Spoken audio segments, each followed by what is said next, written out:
नमस्कार, स्वागत है आपका 4TV न्यूज पर। मैं हूं आपके साथ रोहित सिंह। बुलेटिन की शुरुआत करते हैं। दिल्ली से खबर सामने आ रही सूत्रों के हवाले से बड़ी जानकारी। आज शाम पूरी कैबिनेट यमुना घाट जाएगी। शपथ के बाद पूरी कैबिनेट यमुना घाट जाएगी। बीजेपी की सरकार अब दिल्ली में बन चुकी है। सीएम पद का शपथ ग्रहण जारी है और ऐसे में बात करें तो सीएम ने शपथ ले ली। इसके अलावा कई अन्य मंत्रियों ने भी ले ली है। वहीं बताया जा रहा है पूरी कैबिनेट के साथ आज रेखा गुप्ता, सीएम रेखा गुप्ता जो है यमुना घाट जाएंगी। साथ ही साथ यमुना घाट पर साफ सफाई का जायजा लेगी पूरी कैबिनेट। रेखा गुप्ता के साथ सभी मंत्री यमुना घाट जाएंगे। तो ये बड़ी जानकारी सामने आ रही है। दिल्ली में यमुना घाट जाएंगी रेखा गुप्ता अपने पूरी कैबिनेट के साथ। सूत्रों के हवाले से ये बड़ी खबर सामने आ रही है। शाम को बताया जा रहा है यमुना घाट पूरी कैबिनेट पहुंचेगी। वहां जाकर यमुना की साफ सफाई और घाट की तमाम जो सुविधाएं वहां का जायजा लेंगी। तो ये जानकारी दिल्ली से सामने आ रही है, जहां सूत्रों के हवाले से खबर बताई जा रही है। शपथ के बाद पूरी कैबिनेट यमुना घाट जाएगी। यमुना घाट जाकर साफ सफाई का जायजा लेंगी। और इसी खबर पर ज्यादा जानकारी के साथ दिल्ली ब्यूरो चीफ स्नेह कमल सेठ हमारे साथ जुड़ चुके हैं। स्नेह कमल, शपथ ग्रहण भव्य रूप से जो है दिल्ली में चल रहा है और ऐसे में अब जो जानकारी सामने आ रही है कि बताया जा रहा है पूरी कैबिनेट के साथ आज सीएम पहुंचेंगी यमुना घाट पर। क्या जानकारी है आपके पास?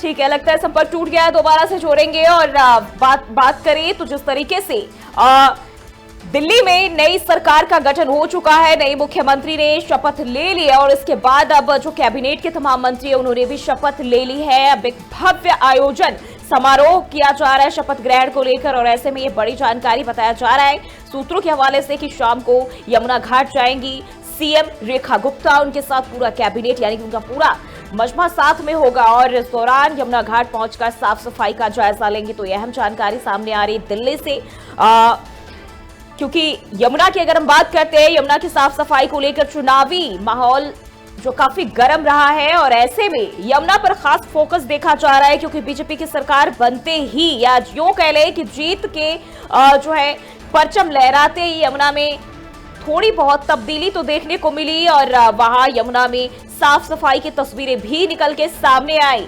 और अब ये बताया जा रहा है कि रेखा गुप्ता अपने सभी कैबिनेट के साथ पहुंचेंगी। एक बार फिर से स्नेह कमल सेठ हमारे साथ जुड़ चुके हैं। स्नेह कमल, क्या जानकारी है? आज शाम को बताया जा रहा है पूरी कैबिनेट के साथ सीएम पहुंचेंगी यमुना घाट। जी सर, आज दिल्ली के मुख्यमंत्री के रूप में रेखा गुप्ता ने शपथ ली। उसके बाद उन्होंने ये पहली घोषणा यह की थी कि जो महिलाओं के खाते में 25 रुपए प्रतिमाह आने वाले थे उसके लिए उन्होंने कहा कि 8 मार्च तक ये पैसे मिलने शुरू हो जाएंगे। वही शीश महल जिसे भारतीय जनता पार्टी का जो भारतीय जनता पार्टी नाम के था मुख्यमंत्री आवास को, रेखा गुप्ता ने कहा कि मैं शीश महल में नहीं रहूंगी। उसके साथ ही साथ जो सबसे बड़ी उन्होंने ये घोषणा की थी, आज अपने मंत्रिमंडल के सभी सदस्यों के साथ जो है पूरी कैबिनेट जो इनके 6 मंत्री होंगे उसके साथ जाएंगे यमुना घाट। यमुना की साफ सफाई का जायजा लेंगी, यमुना के घाट पर जो है दीप प्रज्वलित करेंगी। तो कुल मिलाकर मुख्यमंत्री शपथ लेने के बाद ही जो है एक्शन मोड में काम करना शुरू कर दिया है। और जिस तरह ने पहले ये घोषणा की कि महिलाओं को जो 25 रुपए की भारतीय जनता पार्टी ने ये जो घोषणा की सरकार बनेगी सहायता राशि देंगी, तो उन्होंने कहा कि 8 मार्च से इस पर जो काम शुरू होगा, महिलाओं के खाते में पैसे आने शुरू हो जाएंगे। वही मुख्यमंत्री आवास के संदर्भ रेखा गुप्ता ने कहा कि मुख्यमंत्री आवास को उन्होंने शीश महल बताया। इसमें कहा कि अरविंद केजरीवाल ने मुख्यमंत्री से भ्रष्टाचार किया, उस आवास में मैं नहीं रहूंगी। और जो तीसरी सबसे बड़ी घोषणा उन्होंने की थी, आज शाम अपने पूरे मंत्रिमंडल के साथ यमुना घाट जाएंगी, यमुना की साफ सफाई का जायजा लेंगे। यानी कि स्नेह कमल, जिस तरीके से हम देखें यमुना की सफाई एक बड़ा मुद्दा चुनाव में भी रहा है और ऐसे में जब बीजेपी की जीत होती है दिल्ली में, राजधानी दिल्ली में, तो कुछ तस्वीरें भी सामने आती है जहां बताया जा रहा है कि एलजी ने पहले ही परमिशन दे दी थी यमुना की सफाई को लेकर, लेकिन अब जब सीएम फेस को लेकर रस्साकसी जारी थी और अब सीएम का शपथ भी हो चुका है, तो ऐसे में अब सबसे पहले यमुना घाट पहुंचकर यानी कि साफ तौर पर ये जनादेश जो है देने की संदेश देने की कोशिश की जा रही है कि यमुना पर हम लगातार सक्रिय है। जी बिल्कुल, जिस तरह से जो है भारतीय जनता पार्टी चुनाव से पहले जनता से, दिल्ली जनता से अगर कहें तो तमाम वायदे किए थे और जीत के बाद सबसे बड़ी उनके पास जिम्मेदारी होती है उन तमाम वायदों को पूरा करना। जिस तरह से भारतीय जनता पार्टी ने कहा था कि हम यमुना की सफाई को लेकर कटिबद्ध है। वही महिलाओं के बारे में उन्होंने कहा था कि हर महिला को दिल्ली में 2500 रुपए की जो है सहायता राशि मिलेगी। साथ ही साथ सिलेंडर के जो वायदे थे, हालांकि अभी जब पहली कैबिनेट की बैठक में तब देखा जाता है सिलेंडर के बारे में जो वायदा किया था भारतीय जनता पार्टी ने कि हम 5 रुपए प्रति माह सिलेंडर देंगे, साथ ही साथ जो है होली और दिवाली पर एक सिलेंडर फ्री देंगे। तब ये तो आगे आने वाली कैबिनेट की बैठक जब सरकार के अगले निर्णय तब देखा जाएगा। फिलहाल अभी का जो ये था रेखा गुप्ता जो 3 जो अभी निर्णय किए थे, एक तो महिलाओं की सहायता राशि के बारे में 8 मार्च से मिलना शुरू होगा, दूसरा मुख्यमंत्री आवास में वो अभी नहीं रहेंगी, और तीसरा आज ही शाम जो है यमुना घाट जाएंगी, यमुना की साफ सफाई का जायजा लेंगी। साथ ही साथ यमुना की जो है साफ सफाई के लिए जो भी आवश्यक दिशा निर्देश होंगे तत्काल वो संबंधित अधिकारियों को देने के साथ साथ शाम को वही यमुना घाट पर यमुना की आरती भी करेंगी। ठीक है, यानी कि जिस तरीके से हम देखें यमुना पर लगातार बीजेपी अब कहीं ना कहीं काम करने में जुटी हुई है, कोशिश तो यही है। और इसके पहले भी हमने देखा था जब अमित शाह अपनी रैली में आए थे तो उन्होंने दावा किया था कि हम 3 साल जो अरविंद केजरीवाल नहीं कर पाए, हम 3 साल के अंदर यमुना रिवर फ्रंट जो है बना देंगे यहाँ। तो क्या ये इतना आसान होगा या फिर चुनौतीपूर्ण होगा? क्योंकि यमुना की सफाई को लेकर एक तरफ जहां यमुना में जहर मिलाए जाने को लेकर आम आदमी पार्टी हमलावर रही, तो दूसरी तरफ इसकी सफाई को लेकर बीजेपी भी प्रॉपर जवाब दे रही थी। तो कितना चुनौतीपूर्ण होगा अब ये सरकार, क्योंकि रेखा गुप्ता ने अब सीएम पद की जो है कमान संभाल लिया है। और साथ ही साथ सबसे बड़ी बात जो अरविंद केजरीवाल को टक्कर देने के लिए, क्योंकि अरविंद केजरीवाल की छवि की अगर हम बात करते हैं तो एक अच्छे सीएम पद के तौर पर वो उन्होंने अपनी जिम्मेदारी संभाली पद पर, और ऐसे में लोगों के बीच उनकी छवि भी काफी अच्छी रही है काम और कार्य के लिहाज से। अगर देखें रेखा गुप्ता उस पर कितनी खड़ी उतर पाएगी? ये बिल्कुल जिस तरह से मैंने कहा कि भारतीय जनता पार्टी ने तमाम जो वायदे चुनाव से पूर्व जनता से किए थे उन वायदों का पूरा करना जो है भारतीय जनता पार्टी के लिए एक बहुत बड़ी अग्नि परीक्षा को बहुत बड़ी खीर होगी। उसी क्रम में जो है कि यमुना की जो सफाई का मुद्दा था जिसको चुनाव में बहुत बड़ा मुद्दा बनाया गया था, खासकर पूर्वांचलियों को लेकर कि जब छठ पूजा के दौरान जब यमुना के पानी में अमोनिया की मात्रा बहुत ज्यादा बढ़ गई थी, सफेद झाग दिखाई पड़ते थे, उसको लेकर जो है तत्कालीन भारतीय जनता पार्टी ने जो है तत्कालीन आम आदमी पार्टी सरकार पर एक बड़ा हमला बोला था।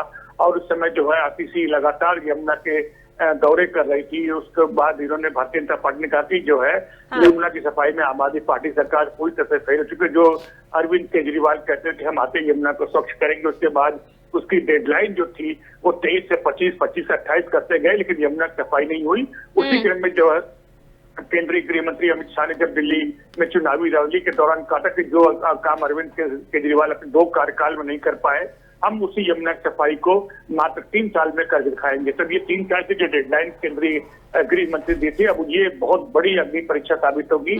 आने वाले समय में दिल्ली की जनता को भी उम्मीद होगी, जिस परिवर्तन की उम्मीद में उन्होंने भारतीय जनता पार्टी को चुना है, अब यह देखना होगा भारतीय जनता पार्टी दिल्ली की जनता के सामने कितना खरा उतरती है। ठीक है, बहुत बहुत शुक्रिया आपका तमाम जानकारी के लिए।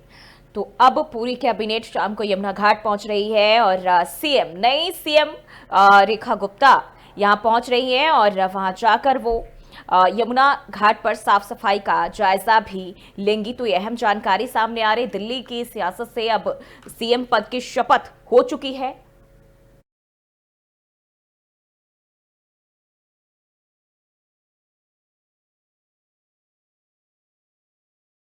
बढ़ते हैं आगे। लखनऊ से खबर सामने आ रही है, कांग्रेस नेता राहुल गांधी पहुंचे लखनऊ। तो यह खबर सामने आ रही है, कांग्रेस नेता राहुल गांधी के दौरे को लेकर एयरपोर्ट पर कार्यकर्ताओं ने स्वागत किया और 2 दिन तक अपने संसदीय क्षेत्र रायबरेली में रहेंगे कांग्रेस नेता का राहुल गांधी। 1:30 बजे बताया जा रहा है लगभग, यानी कि अब से थोड़ी देर बाद लालगंज में युवाओं से संवाद करेंगे अपने संसदीय क्षेत्र में। बात करें दौरे पर हैं और यहाँ इसके बाद वो लालगंज में जो है युवाओं से बातचीत संवाद करेंगे। दोपहर 2:30 बजे वक्त बताया जा रहा है जब लखनऊ एयरपोर्ट के लिए फिर रवाना होंगे। तो रायबरेली दौरे पर कांग्रेस नेता राहुल गांधी, वहीं अगर हम बात करें तो लखनऊ एयरपोर्ट पर उनका कांग्रेस कार्यकर्ताओं ने जोरदार स्वागत किया। तो लखनऊ पहुंचे और इस दौरान कार्यकर्ताओं में काफी उत्साह और 2 दिन तक बताया जा रहा है अपने संसदीय क्षेत्र रायबरेली में रहेंगे और इस दौरान तमाम लोगों का हालचाल जानेंगे, जनता से मिलेंगे। इसके साथ ही 1:30 बजे लालगंज में युवाओं से संवाद और बातचीत करेंगे। दोपहर 2:30 बजे का वक्त बताया जा रहा है जब लखनऊ के लिए रवाना होंगे राहुल गांधी।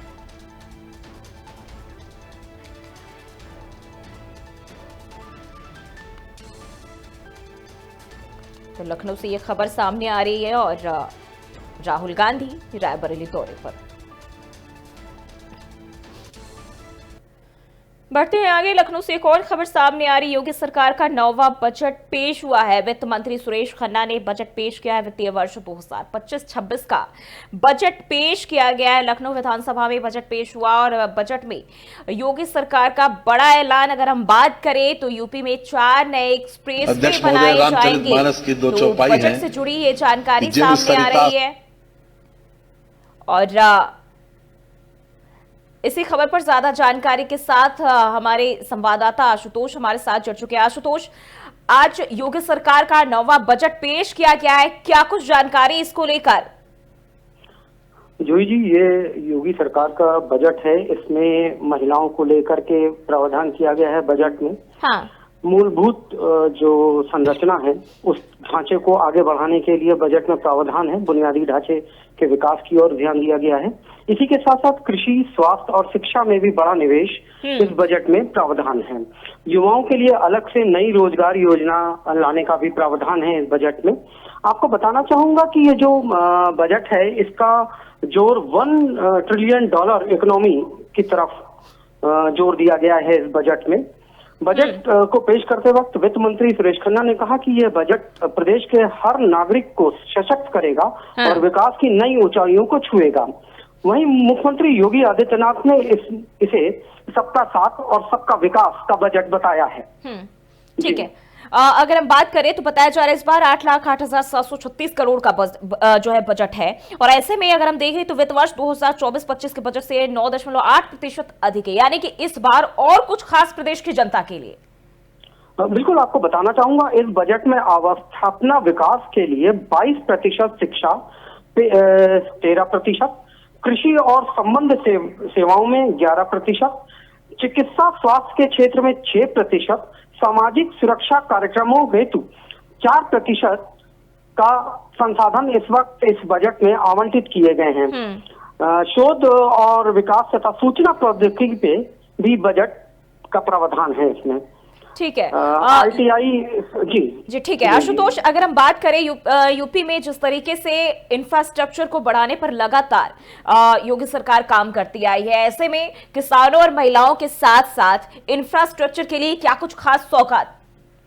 बिल्कुल जी, इसमें बजट में 4 नए 4 लेन की प्रावधान किया गया है। इंफ्रास्ट्रक्चर पे जोर दिया गया है। नए रोड इंफ्रास्ट्रक्चर लॉजिस्टिक्स के लिए बनाने के लिए प्रावधान है इसमें।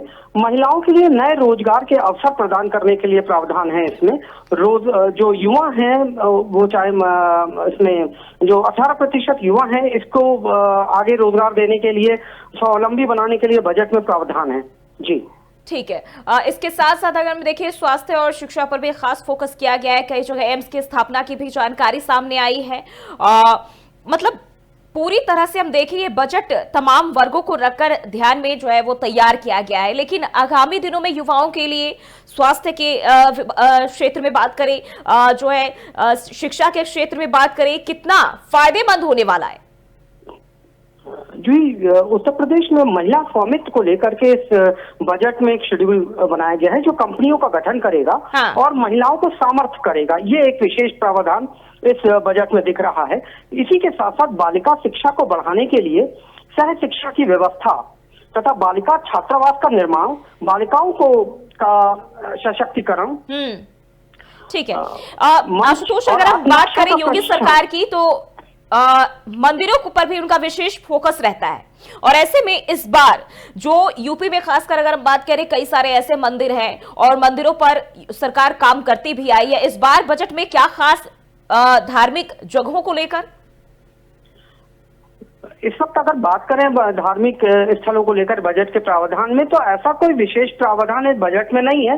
हाँ, ये जरूर है कि योगी चूंकि भाजपा सरकार है और भाजपा हिंदुत्व के एजेंडे को लेकर के अपने चुनावी मुद्दों में इसका एक बिंदु रखती है, तो जरूर है कि इसमें अन्य जो धार्मिक स्थल है सबका विकास के लिए, सिर्फ मंदिरों के लिए नहीं, सारे जो धार्मिक स्थल है उनके विकास के लिए जरूर सरकार निगाह रखती है। जी।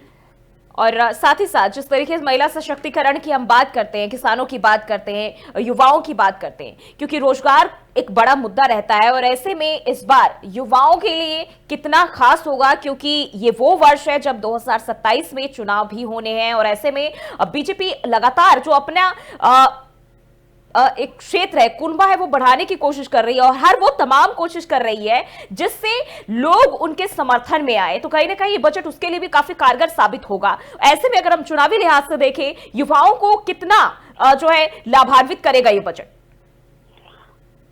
बिल्कुल, ये जो बजट है इसमें युवाओं के लिए खास तौर पे जोर दिया गया है, जिसमें उच्च शिक्षा प्राप्त कर रहे जो मेधावी छात्र हैं उनके पात्रता के आधार पे इस बार स्कूटी प्रदान किए जाने का प्रावधान योजना ला रही है इस बजट के से सरकार। इसी के साथ साथ महिला स्वामित्व को लेकर के इन्होंने एक बिंदु रखा है बजट में। प्रधानमंत्री उज्ज्वला योजना के तहत जो सिलेंडर दे रहे थे वो उसको लागू करेंगे। 1,86 करोड़ लाभार्थी का डाटा दिया है गैस कनेक्शन का इन्होंने बजट में। और इसके बाद लखपति योजना के अंतर्गत 31 लाख से अधिक महिलाओं को, जिसको इन्होंने दीदियों के नाम से संबोधित किया है, चिन्हित किया है, 2 लाख से अधिक महिलाओं को लखपति श्रेणी में आ चुकी हैं, जो डाटा इस बजट में आया है सरकार। ठीक है आशुतोष, बहुत बहुत शुक्रिया आपका तमाम जानकारी के लिए। तो योगी सरकार का नौवां बजट बेहद खास बताया जा रहा है कि यूपी में तमाम जो वर्ग है उनको साधने के लिए इस बजट को तैयार किया गया और हर वर्ग को ध्यान में रखते हुए इसे तैयार किया गया है और जिसे पेश किया गया है। और वित्त मंत्री सुरेश खन्ना ने इस बजट को पेश किया है, जहां सरकार के कई कामों को भी उन्होंने गिनाए। अध्यक्ष महोदय, रामचरितमानस की 2 चौपाई है कि जिम सरिता सागर मह जाई, यद्यपि ताहि कामना नाही, तिम सुख संपत्ति भी नहीं बुलाए, धर्मशील कहीं जाए सोहाए। धर्मशील व्यक्ति के पास स्वाभाविक रूप से यश, वैभव, संपन्नता स्वतः ही जाती है। जो लोग नहीं भी चाहते तो भी आज ऐसे व्यक्ति, ऐसा मुखिया के नेतृत्व में यह बजट तैयार किया गया। मैं इसको आपके माध्यम से संपूर्ण सदन को और आपके माध्यम से पूरी जनता को समर्पित करता हूं। मान्यवर, वित्तीय वर्ष 2025-26 के बजट अनुमानों पर मान्यवर, इस वर्ष परम पावन तीर्थ नगरी प्रयागराज में महाकुंभ 2025 का भव्य आयोजन हो रहा है। हम सभी जानते हैं कि महाकुंभ 144 वर्षों में आता है। ये हम सभी के लिए ही नहीं अपितु संपूर्ण भारत देश और पूरे विश्व के लिए परम सौभाग्य का विषय है कि हम अपने जीवन काल में आस्था, संस्कृति और मानवता के समागम के इस महापर्व के भागी बन सके। कुंभ का वर्णन ऋग्वेद एवं अथर्ववेद में मिलता है। ये भारत की प्राचीन सांस्कृतिक एवं धार्मिक अक्षरता का परिचायक है। कुंभ मात्र एक धार्मिक सांस्कृतिक मेला ही नहीं है, ये एक दुर्लभ खगोलीय घटना भी है। मीना मंच, आत्मरक्षा प्रशिक्षण एवं संवेदीकरण आदि गतिविधियों का क्रियान्वयन किया जा रहा है। उच्च शिक्षा प्राप्त कर रही मेधावी को पात्रता के आधार पर स्कूटी प्रदान किए जाने की योजना लाई जा रही है। अध्यक्ष महोदय, बढ़ते हैं आगे। अमेरिका में अवैध तरीके से रह रहे लोगों को डोनाल्ड ट्रंप प्रशासन ने गिरफ्तार कर वापस भेज रही है और इनमें Bharat, Mexico, Salvador, Brazil, Canada, Colombia, Ecuador जैसे देशों के नागरिक मुख्य रूप से शामिल है। उत्तराखंड कांग्रेस के वरिष्ठ नेता और विधानसभा में उपनेता प्रतिपक्ष भुवन कापड़ी ने इस मुद्दे पर अपनी पीड़ा जाहिर करते हुए केंद्र सरकार द्वारा ठोस कदम न उठाए जाने की कड़ी निंदा की और उन्होंने कहा कि अमेरिकी प्रशासन ने अवैध प्रवासियों को वापस भेजने के लिए और बेहद अमानवीय तरीका अपनाया है। जंजीरों में जकड़कर इन लोगों को सैन्य विमानों से वापस भेजा जा रहा है। भारत समेत दुनिया भर में इस अमानवीयता का विरोध हो रहा है। वहीं हिंदुस्तानियों की भी जंजीरों में जकड़ी हुई तस्वीरें सामने आई, जिसका आज बजट सत्र के तीसरे दिन उपनेता प्रतिपक्ष भुवन कापड़ी ने खुद के हाथों और पैरों में बेड़ियां बांधकर विरोध जताया।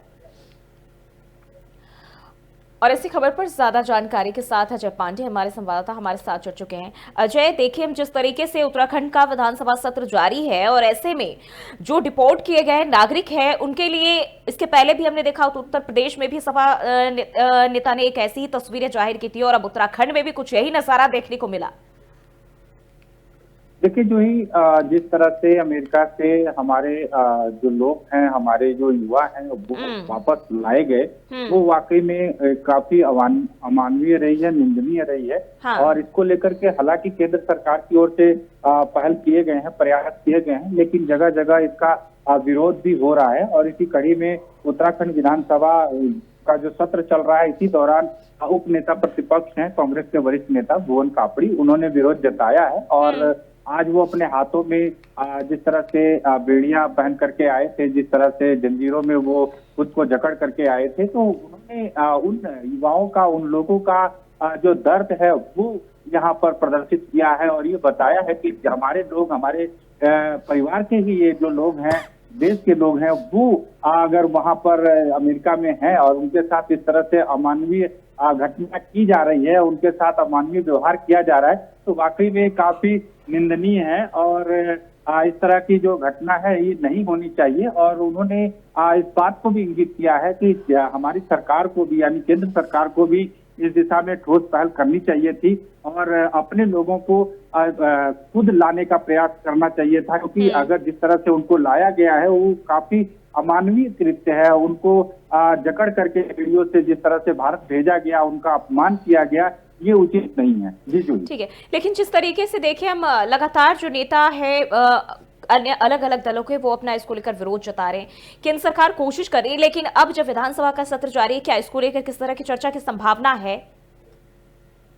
देखिए जो ही क्योंकि ये पूरा का पूरा मामला केंद्र सरकार के हाथ में है, केंद्र सरकार का विषय है। और जगह जगह पर इस बात को लेकर के जो नेता हैं वो विरोध जता रहे हैं। आम जनता भी इस बात से काफी नाराज है कि इस तरह से हमारे लोगों के साथ, हमारे देश के जो लोग हैं, हमारे परिवार के जो लोग हैं, उनके साथ इस तरह से अमानवीय जो कृत्य किया जा रहा है वो ठीक नहीं है। और इस पर केंद्र सरकार को कड़ा और ठोस कदम उठाना चाहिए, क्योंकि बाकी के अन्य लोग भी अगर वापस आएंगे, जिनको लेकर के आना है, तो केंद्र सरकार पहल करे और उनको इज्जत के साथ यहाँ पर अपने देश में लाए। क्योंकि जिस तरह से निर्ममता के साथ उनके साथ अत्याचार करते हुए भारत लाया जा रहा है वो ठीक नहीं है। तो कांग्रेस की ओर से इस बात को लेकर के विरोध प्रदर्शन पहले भी किया गया है। और आज चूंकि एक विधायक के उपनेता प्रतिपक्ष जो है वो अगर इस तरह से विधानसभा में आते हैं, तो जाहिर है कि उनकी बात जरूर सुनी जाएगी और उनकी बात को भी यहाँ से केंद्र सरकार तक पहुंचाने का प्रयास किया जाएगा, ताकि केंद्र सरकार आम जनता के दर्द को समझे, आम जनता के मर्म को समझे कि वो किस तरह के पीड़ा में है। क्योंकि अपने लोग जब इस तरह के हालात में जब वापस आ रहे हैं, उनके साथ अमानवीय कृत्य किया जा रहा है, तो काफी दुखद है और ऐसी घटना की पुनरावृत्ति ना हो। जी जी, बहुत बहुत शुक्रिया अजय तमाम जानकारी के लिए। तो विधानसभा उप नेता प्रतिपक्ष भुवन कापड़ी और बेड़ियों में जकड़े हुए जो रिपोर्ट किए गए, अमेरिका से रिपोर्ट किए गए नागरिक है, उनके दर्द, दुख, पीड़ा को दिखाने की, प्रदर्शित करने की कोशिश की गई है और इसी के जरिए उनकी आवाज उठाने की कोशिश की गई है। देखिए, जो हिंदुस्तानियों का हाल अमेरिका ने किया है वो आप लोगों को दिखाने के लिए आए हैं कि किस स्थिति में वो लोग आए हुए हैं और हमारी देश की स्थिति क्या है। उनको अपने यहाँ से क्यों नहीं उन्होंने प्लेन भेज के मंगाया और लाने के बाद भी उनको पुलिस की गाड़ियों से ले जा रहे हैं। तो इसी को प्रदर्शित करने के लिए आज हम लोगों ने, मैंने ये बेड़ियां बात करने आया। देखिए, जो हिंदुस्तानियों का महोबा में पुलिस को बड़ी सफलता मिली है, जहां चेकिंग के दौरान पुलिस टीम ने एक पिकअप से भारी मात्रा में अवैध रूप से निर्मित गुटखा बरामद किया है, जिसकी कीमत करीब 10 लाख रुपए बताई जा रही है। इसके साथ ही पिकअप में सवार 2 अभियुक्त को भी गिरफ्तार कर जेल भेज दिया गया है। थाना खन्ना जनपद महोबा पुलिस द्वारा थाना खन्ना क्षेत्र में एक पिकअप पे 20 झालों में लदा हुआ अवैध गुटखा बरामद किया गया तथा 2 व्यक्तियों को गिरफ्तार किया गया। प्रकरण में सुसंगत धाराओं में बरामदगी के आधार पर अभियोग पंजीकृत करके अभियुक्तों को माननीय न्यायालय के समक्ष न्यायिक रिमांड हेतु प्रस्तुत किया जा रहा है। प्रकरण में सभी आवश्यक वैधानिक कार्रवाई संपादित की जा रही है। थाना खन्ना जनपद। और इस बुलेटिन में फिलहाल के लिए बस इतना ही। देश और दुनिया की तमाम खबरों के लिए बने रहिए 4TV न्यूज के साथ।